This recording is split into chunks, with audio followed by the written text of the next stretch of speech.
Let's head over to the stonks, and it's been a while since we have talked stonks here on the podcast, and used to be a little bit more popular of a topic with us here, but this one is pretty interesting because it does involve kind of, I'm not going to say the newest player on the block, but one that we were highly anticipating entering the market in ESPN. So this issue requires me to be reading directly from a story. So those of you on YouTube, gosh, I'm sorry you don't get to see my eyes looking directly at you as we discuss this. But the story that came out comes out of a note from Barry Jonas at Truist, who follows the gaming space as closely as any analyst. And he is moving back up to buy on his rating for Penn from hold, and he had gone to hold in large part because he was waiting to see what happened with ESPN Bet and how it performed early on. Price target stays the same at $23, closed Monday at just under $17. Now, overall, what Barry Jonas is saying is that he does not believe that the price of the stock right now has any value implied for the interactive part of Penn Entertainment, which we know is a multi-state operator with land-based casinos and a number of online channels as well as some market access deals, like the fact that DraftKings has its license through a Hollywood casino in Pennsylvania. So, that being said, you look at right now what Barry Jonas is saying. He's showing that the market values Penn's land-based casino at 6.4 times next year's expected EBITDA, kind of close to the bottom of their historical range. Barry Jonas sees $455 million in additional losses for ESPN over this year and next, but reminds that the interactive segment is more than just the sports book. So basically what he's saying is that there's upside in Penn from ESPN Bet with any sort of reasonable growth over the next 2 to 3 years. Now, we can sit and debate what reasonable growth looks like for ESPN Bet. Does it ever get out of single digits without promotions? Because we've seen them scale back significantly on promotions here over the last few months since they launched at the end of last year. We've also seen them in the past week decide to bring in a new chief technology officer who was brought over from Disney, right? Essentially what you're seeing is Disney maybe not saying out loud, but saying, this guy over here has done a pretty good job for us, not only at Disney, but at ESPN in terms of improving our ESPN Plus and online products. We're going to go ahead and move him over to Penn and try to help get ESPN Bet moving the right direction as well. So there are reasons if you want to be bullish on what ESPN Bet's future looks like. I can point to things for you.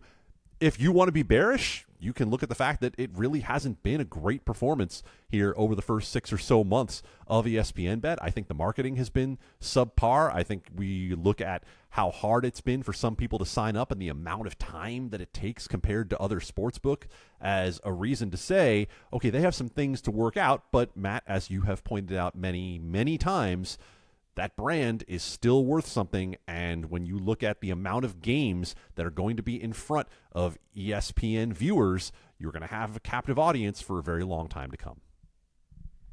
Yeah, you talk about Penn, and I think, we just talk about Penn as their parent company as a whole a bit. I mean, if you're out there and you're like not incredibly familiar with Penn, as Adam mentioned, I mean, this is a company that owns several racetracks. If you've ever seen an Ameristar, if you've ever seen a Hollywood casino, a Boomtown, if you've ever seen L'Auberge Casino, Argosy Casino, any of those, those are all Penn properties. So if you've seen any of those are all Penn properties. So this is a major gaming company that I think that, whenever we talk about Penn, it's not just some little minor player. It's very easy for us to get wrapped up in the MGMs and Caesars of the world because they do have the big gigantic properties and all of that up and down the strip, and certainly even in the other states they have these really fancy properties and things like that. But these regional casino companies are big companies and make a lot of money and have a bunch of properties. And I think last check, when I was looking at Penn, I think they have 40 different casinos and tracks that they own across the country, so it's a major player. And like you said, I mean, whether this all works out for them or not, We don't know, but it is at least seemingly a step in the right direction.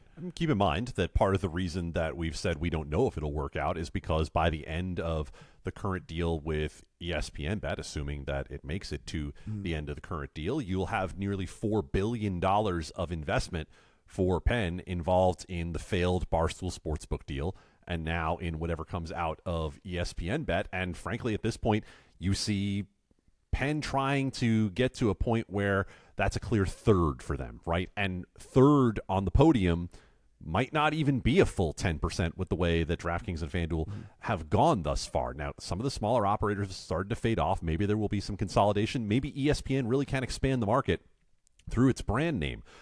But what we heard Jay Snowden, the CEO of Penn, talk about when this deal was first signed was getting to 15 to 20% market share within the first 3 to 4 years. That's a tall order. That is something that I think no matter what sort of reach both ESPN and Penn, as you mentioned, with whatever database they have built up, will be able for them to be able to accomplish, because look at what happened with Barstool Sportsbook. It's not like Penn was able to immediately tap into what it had with Barstool Sportsbook and be able to use their database to convert over to there. I think when you talk about Penn in particular, they're among a number of companies, but I don't know that there's a company for whom it is more important to see iGaming expansion than Penn, because they do have the ability to take a lot of those land-based properties and be able to expand them out into the iGaming vertical with customers they already have.